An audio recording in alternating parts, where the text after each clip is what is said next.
10 सितंबर 2023 को, तो इससे कहीं न कहीं इसका अच्छा रिजल्ट जा रहा है। तो लोग कहीं न कहीं हमारे आदिवासी एरिया के जो लोग हैं, जो घाटा क्षेत्र हमारे जो इधर वाला एरिया है, बहुत सूखे से ग्रस्त है।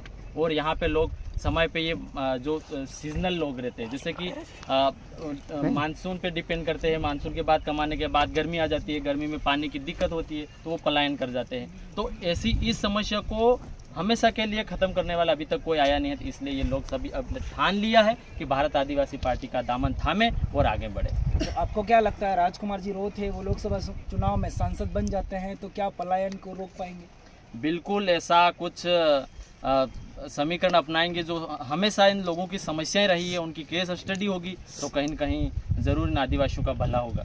अच्छा, तो अधिक से अधिक यहाँ पर समस्या में देखी जाती है कि पानी की बहुत ज़्यादा समस्या है और सड़क की सुविधा यहाँ पर अवेलेबल नहीं है। तो क्या राजकुमार जी रोथ है यहाँ पर अगर जीत जाते हैं तो उनकी समस्या समाधान करने के लिए यहाँ पर आएंगे या फिर वोट लेके चले जाएंगे? नहीं, बिल्कुल हमें भरोसा है दादा। आज वहाँ कम से कम आप देखिए कि 2018 में जब बीजेपी से वो चुनाव लड़े, एमएलए बने, जब कांग्रेस की सरकार बैठी 200 एमएलए थे उसके पास, 200 में से बीजेपी के 2 थे, एक तो सागवाड़ा से राम प्रसाद जी, 84 से राजकुमार जी रोथ। उन दोनों ने 200 में से फर्स्ट और सेकंड पर सबसे राजस्थान में टॉप 1 में काम किया है। ये अखबारों ने भी छापा है, अखबार कभी झूठ नहीं बोल सकता, ये आम जनता ने। और उसी काम को देखते हुए इस बार दोबारा बीजेपी पार्टी से दादा जीते, पूरे राजस्थान में इतिहास बना दिया और पूरे राजस्थान में हायर वोटों से जीते और सेकंड है सबसे।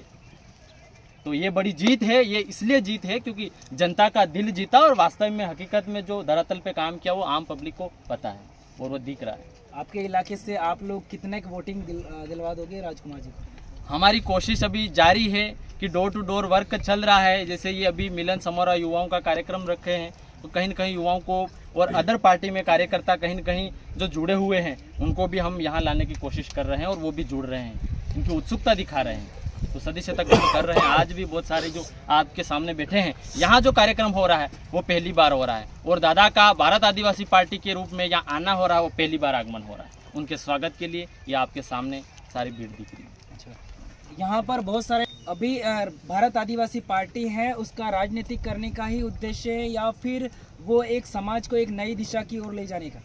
बिल्कुल, देखिए भारत आदिवासी पार्टी है वो समाज की जो रूढ़िवादी प्रथाएं हैं, जो हमारे पुरखों का जो इतिहास था, संस्कृति थी, रूढ़िवादी प्रथाएं थी, उनके अकॉर्डिंग हम पुनर्जीवित कर रहे हैं हमारे इतिहास को, हमारी संस्कृति को, हमारी सभ्यता को।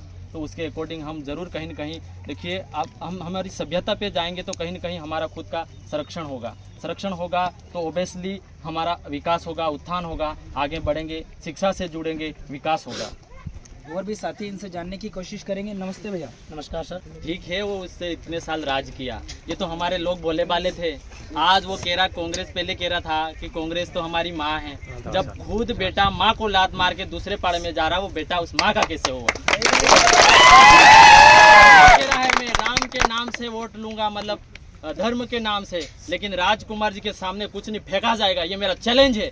आज मैं कह रहा हूँ, ये जनता अब समझ चुकी है। मालवीय भले ही करता है और मालवीय के जाने से बीजेपी के जितने लोग पहले वाले जो कार्यकर्ता है, जिनको सांसद का टिकट देंगे यूं करके ठंडे कर रखे थे, वो लोग अभी वो आया, पाला चेंज किया, कांग्रेस से बीजेपी में मालवीय गया, तब तो उनको अच्छा लगा। लेकिन मैं उनको ये इतिहास दोहराना चाहता हूँ, लाल कृष्ण आडवाणी जी जब वो देश में बीजेपी को लाने वाला पहला आदमी था, उस आदमी को बीजेपी सरकार खुद जब बनी, बीजेपी वाले लोगों ने, बड़े नेताओं ने उसको कैसे दरकिनार किया, वैसे ही ठीक इस वागड़ के अंदर मालवीय भी आया है ना। जितने भी जो अभी जो इनके जो वरिष्ठ नेता थे ना बीजेपी के, इनको भी ऐसे ही दरकिनार करेगा ये। उनको उस दिन नानी याद आएगी उनकी।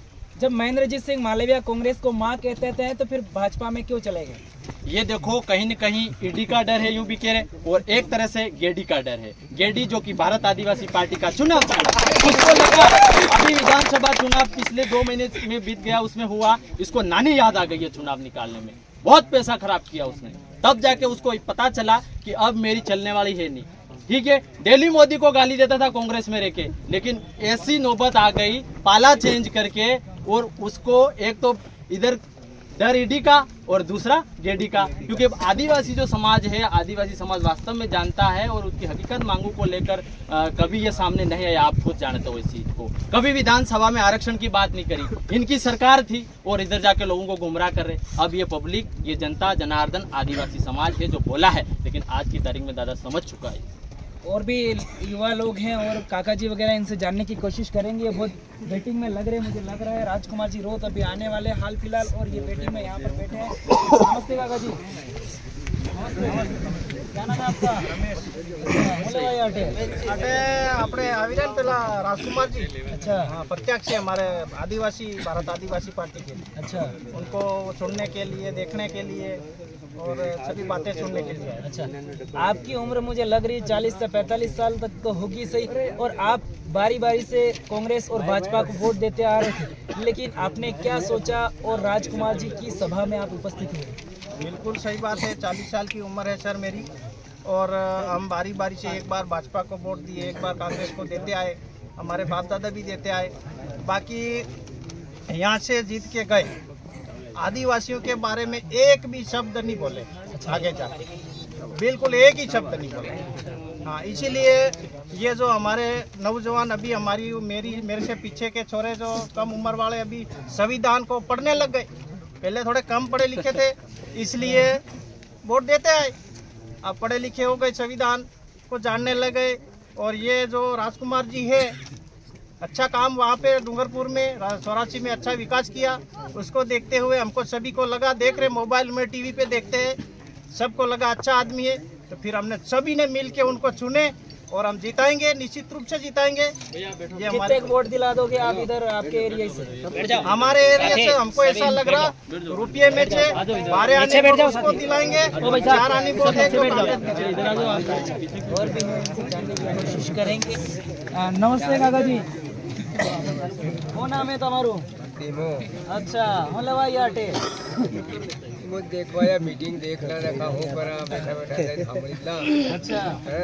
हाँ, तो તમારે ઉંમર તો 70-80 साल ने થઈ રહી है ને, भाजपा कांग्रेस ने તમે वोट આલતા એવા આવી है भारत आदिवासी पार्टी। तो તમે भारत आदिवासी पार्टी सभा में बैठा, શું कारण?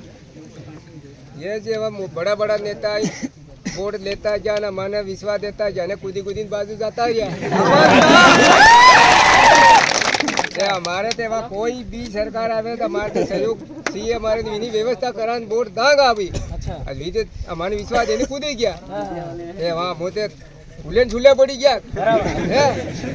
हमारे तो वोट कहीं नहीं पार्टी आवे, आपने तो आदमी देखा, काम देखा, इसको वोट देना। अच्छा। हाँ। तो हाजने वाला तमो दारू अदवारी लेता है कि नहीं लेता है ने हाथ से बेटा बेटा तमार का काका बात करता है कणी पार्टी ने वोट आला एम के वधरे बस हमारे यो भाई इन्हें सुपर तैयारी है हिम्मत ही करे बस हिम्मत करा अभी तो सब किया बना ने आपने अहीं वोट देना है। अच्छा अच्छा। आदिवासी और भी है यहाँ पर, इनसे जानने की कोशिश करेंगे। नमस्ते भैया, क्या नाम है आपका? सुनील। अच्छा, हूँ लवाई आटे की बैठक है। अच्छा। इस कारण सरसा हुई के सब देखा हो के आपको इसको अच्छा। हमको सबको मिल के इसको वोटिंग करेंगे, इसको जिताएंगे, इसको बस बड़ा माही इसको वोटिंग 8 वोटिंग ज़्यादा मिलेगा इसको। अच्छा।